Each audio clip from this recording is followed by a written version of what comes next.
श्री दत्तप्रबोध अध्याय 23. परशुराम आणि सहस्रार्जुन यांची कथा. अध्यायाला सुरुवात करूया. कृतयुगात अवधूताला यदू शरण आला आणि म्हणून अवधूताने त्याचा उद्धार केला. त्यानं अरण्य भावाने केलेली सेवा पाहून योगीराज खुश झाले व यदूच्या अध्यात्म प्रश्नांना त्यांनी सविस्तर उत्तर दिली. त्याच्यावर अनुग्रह केला.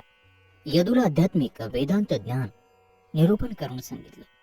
पिंड ब्रह्मांड ज्ञान उकलून दाखवलं आणि त्याच्या आत्म्याचा उद्धार केला. तसाच उद्धार अवधूताने क्षत्रिय वीर सहस्रार्जुनाचाही केला. त्याला अभेद कवचाचं वरदान दिलं. ज्ञान विद्या कला नीती यात त्याला पारंगत केलं. अस्त्रशस्त्रांमध्ये प्रवीण केलं आणि त्याला बलाढ्य अजिंक्य बनवलं. देवदानवही त्याला वचकून राहू लागले. सहस्रार्जुनानं आपल्या प्रतापी ज्वालांनी साक्षात कळीकाळालाही हादरवलं. सहस्रार्जुनाचं हे कर्तृत्व पाहून सगळे देव चिंतेत पडले आणि त्यांनी श्री विष्णूंची आराधना करायला सुरुवात केली. त्या प्रार्थनेने संतोष पाहून श्री विष्णू प्रत्यक्ष प्रकट झाले आणि त्यांनी सर्व देवतांना अभय दिलं, आश्वासन दिलं, सांत्वना दिली की अत्यंत बलवान झालेल्या क्षत्रियांचं पारिपत्य करायला मी स्वतःच अवतार घेईल आणि त्रस्त झालेल्या ऋषीगणांना सुटकेचा मार्ग दाखवेल.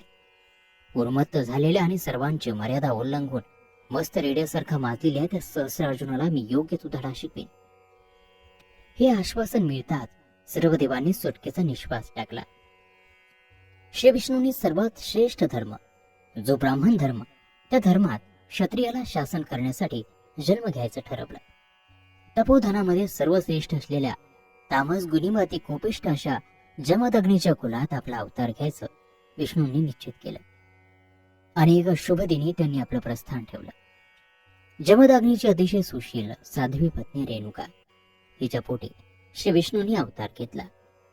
दिसामासानं गर्भभार वाढला आणि वसंत ऋतूत वैशाख महिन्यात शुक्ल पक्ष तृतीय दिवशी मृगसुकर्म योगावर हा विष्णूचा 27 अंश रेणुका मातेच्या गर्भातून बाहेर आला. त्या अतिमंगल प्रसंगी देव ऋषी देवांगना यक्ष किन्नर आदी सर्वजण आकाशात पुष्पवृष्टी करण्यासाठी सिद्ध होते. मंगल वाद्य वाजत होते. भाट चारण स्तुती स्तोत्र गात होते. यक्ष गंधर्व किन्नर तालासुरात मंजूळ स्वर्गीय वाद्य वाजवत होते. हा घोष ऐकून ऋषीगणही वेदोक्त मंत्र उच्चारून आशीर्वाद देऊ लागले. यथामती 12व्या दिवशी बारसं झालं आणि सर्वांना सुंठ वडा देऊन बाळाचं नाव राम असं ठेवण्यात आलं. तो गोजीरवाणा राम दिसामासानं वाढू लागला. आपल्या बाललीलांनी मातापित्यांचे मन तोषू लागलं. 8 वर्षांचा होताच योग्य वेळी त्याची मुंजही झाली. पित्यानं आणि गुरूनं त्याला दीक्षा दिली. गुरुगृही राहून रामानं 14 विद्यांचं आणि 64 कलांचं अध्ययन केलं. त्यात तो पारंगत झाला. त्यानं कडकडीत ब्रह्मचर्याचं पालन केलं होतं. मुखानं वेदांचं पारायण चालवलं होतं आणि श्री गंगाधराची आराधना आरंभली होती. त्याची ती दृढ भक्ती आणि तपश्चर्याची अढळ वृत्ती बघून श्री गंगाधर प्रसन्न झाले आणि त्यांनी त्याला आशीर्वाद दिला. आपल्या जवळचा अत्यंत शक्तिशाली असा परशु आणि धनुष्यबाण भेट दिला आणि सांगितलं, तू केव्हाही लढायला जा. तुझा कोणीही पराभव करू शकणार नाही. तू अजिंक्य ठरशील. कोणताही शस्त्र तुला छेदू शकणार नाही. तू तुझ्या साऱ्या शत्रूंचा नाश करशील.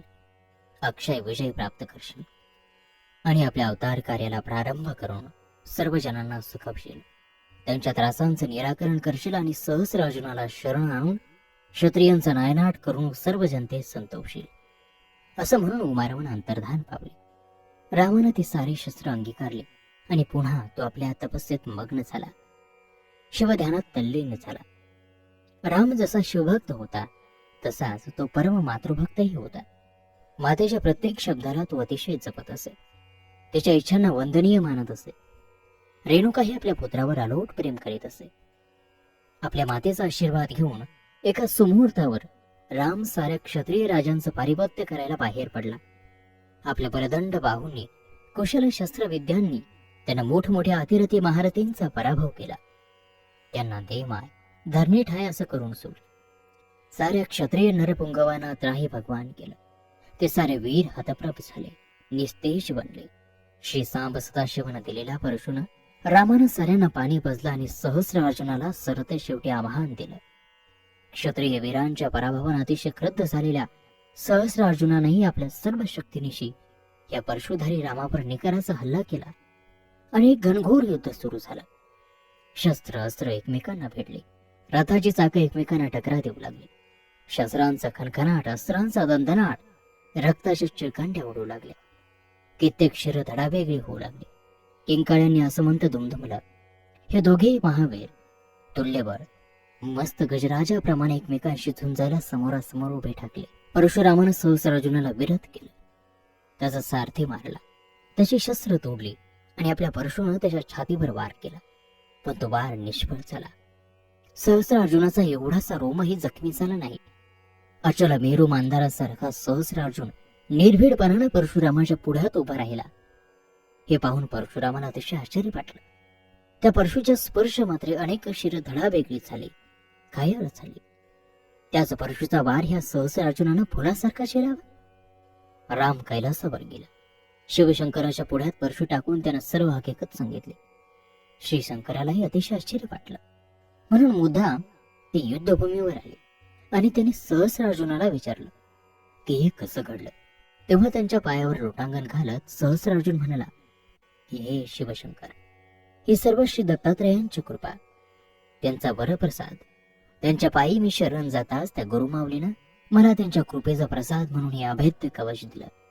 कोणताही शस्त्र आता या शरीराला छेदू शकणार नाही, कोणतंही अस्त्र माझा भेद करू शकणार नाही. हे शिवशंकरा, सद्गुरु कृपेनं मी अजिंक्य अजित आहे. हे संभाषण ऐकून कैलासनाथ चिंतित पडले. काय करावं हे त्यांना समजेन.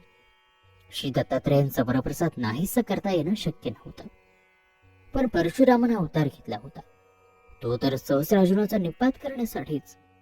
मग परशुरामाच्या अवतार कार्याचं काय करावं, दत्तात्रयाचा वर कसा हतप्रभ ठरवायचा, असे प्रश्न उमारामनाच्या पुढे उभे राहिले. इतक्यात त्यांना एक युक्ती सुचली. ते सहस्रार्जुनाला म्हणाले, हे अजिंक्य पेरा, तुझ्या पराक्रमाबद्दल आणि वैभवाबद्दल आणि तू मिळवलेल्या यश आणि कीर्तीबद्दल कोणाचंच दुमत नाही. तू बलाढ्य आहेस. आजवर तू अपार सुख उपभोगलीस, अमाप वैभवाचा भोग घेतलास, तारुण्याचा आनंद लुटलास, सर्व आयुष्य सार्थ केलास. आता तुझ्या आयुष्यात काही उपभोगायचं राहिलं असं वाटत नाही.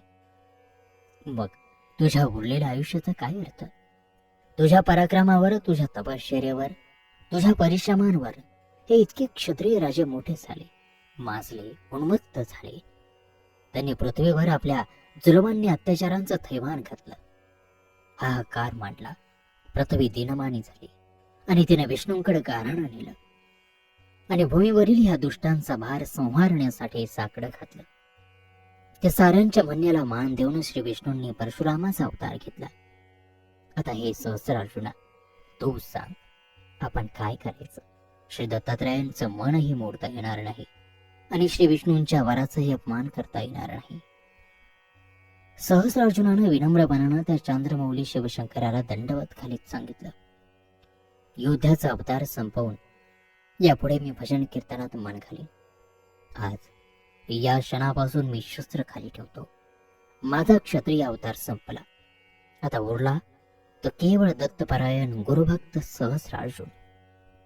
अशा प्रकारे श्री दत्तात्रयांच्या लाडक्या भक्तानं मध्यम मार्ग काढून श्री विष्णूंच्या अवताराचा मान ठेवला आणि परशुरामाचा जय झाला. पृथ्वी तलावरील क्षत्रिय भार हलका झाला आणि याच बरोबर श्री दत्तप्रबोध ग्रंथातील हा 23वा अध्याय या ठिकाणी समाप्त होत आहे. पुढील अध्यायामध्ये दत्तगुरु आपल्या मातेस तत्वज्ञानाचं निरूपण सांगतात. तेव्हा असा हा पुढील दिव्य अध्याय पाहायला ऐकायला विसरू नका.